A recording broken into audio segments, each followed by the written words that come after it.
Good afternoon, Year 7. Welcome to Lesson 2 for the design technology, and again today we're looking at the design process. Before we start, just take a minute to make sure your workspace is clear, tidy, and free of any distractions.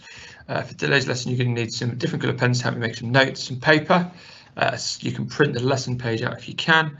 That'll be on Milk for you to download. Throughout the last lesson, I'm going to ask you to pause your screen to complete the work. Once finished, you can click play to continue with your lesson. So we're going to start, as always, with the do now. You need about 4 minutes to do this. Okay, so what I want you to do is just pause the video, and then you can go through and answer those questions.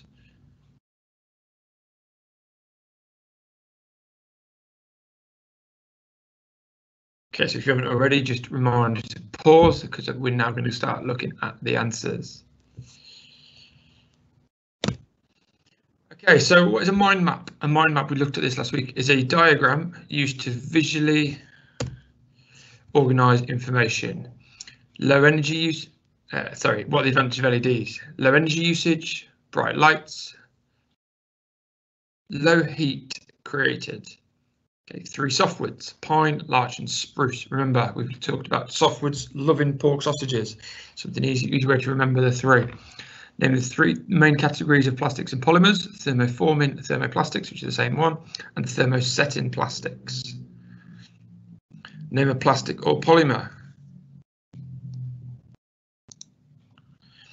Acrylic, PET, which is polyethylene terephthalate, which is used to make plastic bottles, polypropylene, high impact polystyrene, which is also known as HIPS. 3 main categories of metals: ferrous, non-ferrous and alloys. And name as many paper and boards as you can: corrugated card, bleed-proof paper, grid paper, tracing paper, solid white board, duplex board or foil-lined board. Foil-lined board, you remember, is one they use for sort of orange juice cartons and takeaway containers because it keeps the heat in and makes the cardboard completely waterproof. 5 hardwoods: ash, beech, oak, mahogany and balsa. Again, remember, hardwoods always bounce on monkeys' bananas. Okay, it's something, a nice little mnemonic to help you remember those 5 hardwoods. So today, the learning outcome. Okay, we're going to know a range of methods for collecting information to inform a design project and understand the terms anthropometrics and ergonomics. So collecting the information. That will vary depending on the project. You're going to need different information based on different projects. Some projects you're going to need to know sizes of people, sizes of objects, weather conditions, amount of use the product may get. Okay, if you're designing a product for a school, it's going to be very different to a product that's designed for home. Okay, so if you're designing a seating project for a school, it's going to need to be very hard wearing, durable. Okay, not necessarily as comfortable as it would be if it's designed to go in your living room. Okay, if you're designing products to store things, let's say like a TV cabinet, I think something like that, you're going to need to know the sizes of DVD players, the sizes of like set-top boxes, like your skyboxes and things in your consoles. Okay, and we need to know what people like and dislike. So understanding the terms anthropometrics. Anthropometrics is although it's quite a difficult word to say, it's a very simple concept, and it's the measurements of human beings. Okay, so you would gather a group of human beings together and you would measure their parts of the human body. If you're designing a computer mouse, for example, like this, okay, you're going to need to know hand sizes. Okay, bottles, hand sizes is that important. Mobile phones, okay, hand sizes are really important to know so people can actually access all the features of a mobile phone with one hand, for example. And the other one, ergonomics. So ergonomics is about designing and making products that are comfortable, okay, to use and also more efficient to use. Okay, so comfortable is quite an easy one to understand. Okay, especially when we're using a mobile phone, we want to be able to reach the power buttons. Very simply, we want to be able to reach the fingerprint sensors. Okay, but ergonomics is where things like the fingerprint sensor comes in. Not that we now have to type in our 4-digit PIN code, we can hover our finger or hold our finger on the unlock sort of button and it unlocks. New phones are starting to use facial recognition. That takes seconds away from us having to enter that 4-digit code. It speeds things up, it makes it more efficient. So moving on. Before and during a design project, the designer must find out the important information and collect data to help inform their idea. Okay, there's a wide range of methods of getting this information. So the designer is the person or collection of people creating that product. Okay, if someone's got a problem or there's a company out there who wants to design a new product, they'll go to the designer or the design team and say, right, you need to design me this product. And collecting the data, that information, that data is vital to ensuring that the product is successful. Okay, you can't just have your own idea about designing a product and just start it. Okay, you need to think about who you're designing that product for and get their information. Okay, different ways this can be done: questionnaires or surveys, interviews, existing product analysis, which means you would look at an existing product out there that people are already using, look at the good bits, look at the bad bits. Okay, nick the good bits that work and sort of dispose of the bad bits and try and improve on them to make a better product. Okay, Samsung and Apple are constantly doing this with their mobile phones. Okay, Apple will release an iPhone 11, Samsung then get the phone, take it apart, have a really good look at it and go, right, we can improve this, we can improve this. This is going to try and persuade people who did have iPhones to buy a Samsung phone. Okay, and that's what the companies are constantly doing. But there's constantly a payoff as well, because if you constantly just keep on adding the best and the best and the best, the price of the phones just go up and up and up. Okay, so it's all about balance. You can do observations of users using existing products. So you could just monitor and watch someone using, let's say, a computer mouse for a month, a day, a few hours, just seeing how they use it to find out what's important about that product. And then location visits to see where the product might be used. So a school is very different, like I said, to a home environment. People act very differently in those different environments. So you need to know what you're actually up against. Market research and product analysis of existing products is a great way to inform, inspire and support your initial design ideas and development of your work. So what do we mean by those? So market research mainly involves speaking to people about their feelings with current products, what their opinions are and what they would like to see on new products. Okay, again, constantly back to sort of mobile phones. Think about your mobile phone. Okay, if it's one of the latest models, brilliant, but what would you like to be improved on it? Most mobile phones are only water resistant at the moment, not completely waterproof. Okay, if it's a modern iPhone, they're water resistant for half an hour. So if you go swimming for half an hour, that's fine, it will survive. Any more than that, it won't. Okay, I think all of us would like a mobile phone with a better battery. Okay, because that's one thing that constantly sort of degrades and gets worse and could be improved. Product analysis. So that allows a designer to really complete a detailed analysis into all aspects of a product. A common method of doing this is using something called Access FM. Okay, and this helps structure the analysis to ensure nothing is missed. Now, Access FM, and again, it's a mnemonic. So Access, A is for aesthetics. Okay, that's an important one. You're going to need that in your quiz. C is for customer. The other C is for cost. E is for environment, so whether it's good for the environment or also the environment's going to be used. S is for safety, or S is for size, both of those. F is for function, so what does the product do? And then M is for materials or manufacture. Okay, so really important, because then if you complete a product analysis using that Access FM, you cover all aspects of the product. Okay, and then you initialize design ideas. These are your first thoughts you create on paper using your initial research. So you've been out, you've done your questionnaires, you've done your surveys. Okay, you've now got a better idea of what you're actually going to start designing. So you can start sketching on paper, using all that information. That's the crucial bit. You've got to use that information. Okay, if you don't use that information to help you design, you've wasted all that time doing those surveys. Okay, so it's crucial that you use all that work. And the next thing you can use is interviews and focus groups. So we've just touched on that with the client, because they can help really valuable information on their likes, dislikes and opinions. And that can really help you. They're the people you're designing the product for. So we have to listen to them.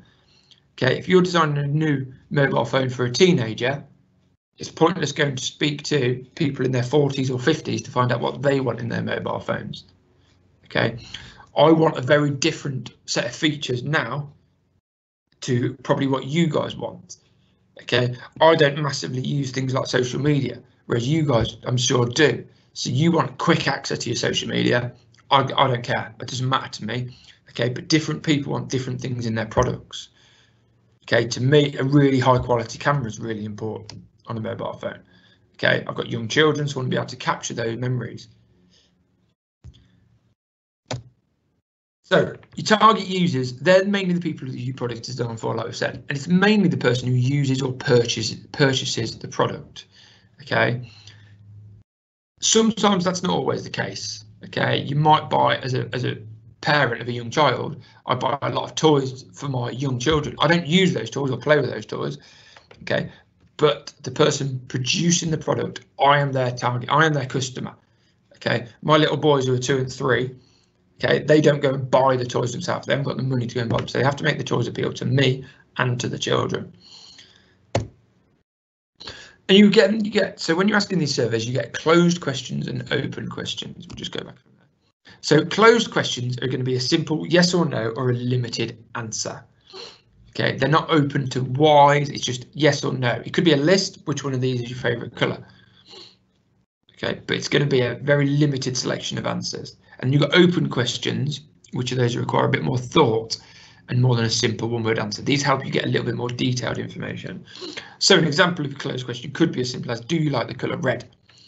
Now, if 100 people answer that question, yes, you might think, brilliant, I'm going to design my product red because every single one of my 100 people say, yes, they like red.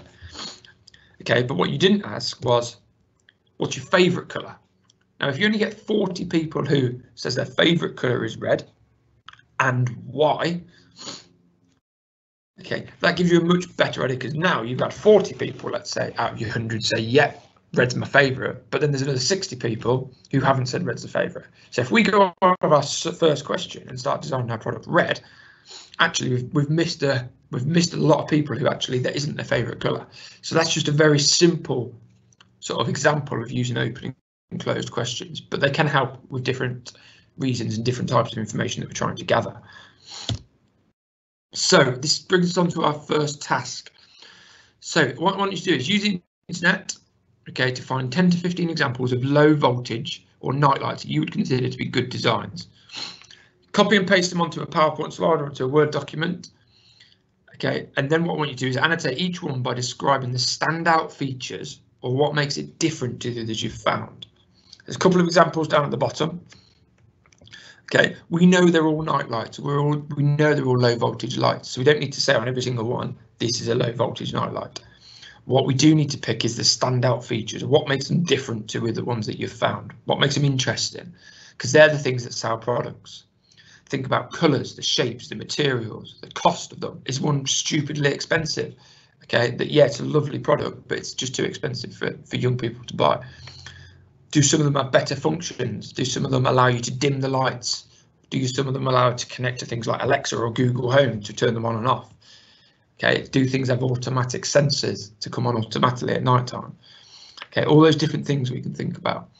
So what I want you to do is just pause the video for 10-15 minutes whilst you complete that task. Okay, and then you can come back and we will carry on. Okay, so just looking at some feedback. What I want you to do is just check that you've got a range of about 10 to 15 products. If you have, fantastic, move on. Okay, if not, we can have a go at redoing that and seeing if we can add some more to that. Have you annotated and labelled each one, explaining the key features that make it different to the others? Okay, and have you discussed the following: colours, shapes, materials, cost, function, safety and sizes? Okay, if you feel you're happy with what work you've done, okay, feel free just to carry on. If not, pause the video again, add some bits on, and then you can come back and we can move on. Okay, apologies for the couple of spelling mistakes on these slides, I've just noticed them. Okay, I'm not going to go back and record the video, unfortunately, but I'll make a note of those for next week.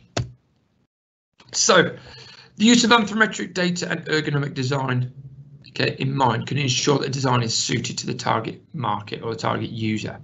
We need to know the measurements of those human beings so we can design it purposefully and accurately. Okay, this bottle, for example, okay, my hands fits around it quite comfortably. It's designed for an adult. Okay, if I give that to my 2 or 3 year old, A, when it's filled up with water, it's too heavy for them to hold. Okay, but B, also it's too wide for them to grip. Okay, so it's not very good for that age group, but it's not designed for them. Okay, it's designed for people probably, I don't know, age 10 to 13 and above. Okay, it's got different people in mind. Okay, ergonomics of this bottle, very simple, just to flick the spout. It's got a spout which doesn't leak. It's also got a nice wide straw. It's designed so you can get a lot of liquid into your body at any one time. Okay, anthropometrics, again, is the branch of ergonomics that studies the measurements of humans. It looks at the average range of humans' measurements, okay? So you can't necessarily design for everybody. You can't design for every single 13-year-old because you'll have some 13-year-olds who are on the very smallest end of the scale. You'll have some 13-year-olds who are at the very top of the scale, okay, who will have the size of, let's say, hands of adults. But also you'll have some who've got very short and very small hands. Okay, but you design for the average, okay? For example, and again, chairs in schools need to be suitable for the size of average pupils in school. If it's a secondary school, it's children between 11 and 16. But again, you're going to have some very small 11-year-olds and also some very large 16-year-olds. Okay, but you design for the average. Okay, so just going on there, the anthropometric data is the measurement of humans, and ergonomics is about designing and making products that are more comfortable and more efficient for use by humans. Using anthropometrics when designing ensures that the size of the product is best suited to its intended user. So just a quick look at ergonomics in a bit more detail. So it's the practice of making products and workspaces healthier for the human body. Okay, and what we mean by healthier, it means they don't cause injury and are comfortable to use. Now, this could be over a long period of time. If someone's sat at a computer for 8-10 hours a day using a computer mouse, what you can't have is them injuring their wrist or injuring their hands, okay, and starting to ache. So everything's got to be positioned correctly, okay, to make it really comfortable to use and also quick to use. Okay, you don't want to be having to, every time you want to scroll up and down a page, try and find a button and click, which is what mouses used to be. Okay, now they've just introduced these mouse wheels, okay, which means you can scroll up and down documents really fast. Okay, that's a sign of ergonomic design. Okay, so as you can see below, a computer keyboard. The one on the left-hand side, bog standard computer keyboard. The one on the right-hand side is what's classed as an ergonomic keyboard. Now, if you just hold your hands out in front of you like this, okay, what you naturally get is they're at this angle, this sort of position, not flat. That's not the natural position. The natural position is this sort of position. Now, if you think about lowering those onto the keyboard and the picture on the right-hand side, they would fit perfectly in a natural position to stop those wrists aching after long periods of time. Okay, so there's a design and making products that are more comfortable. Okay, and again, just what that says there about making that keyboard comfortable to use over long periods of time. So task 2 is a couple of knowledge application questions. Describe 2 ways of collecting research for a design project. And question 2, explain what's important to use anthropometric data when developing a product for a specific target group. So pause the video while you complete those for about 5 minutes, and then we'll come back and look at the answers.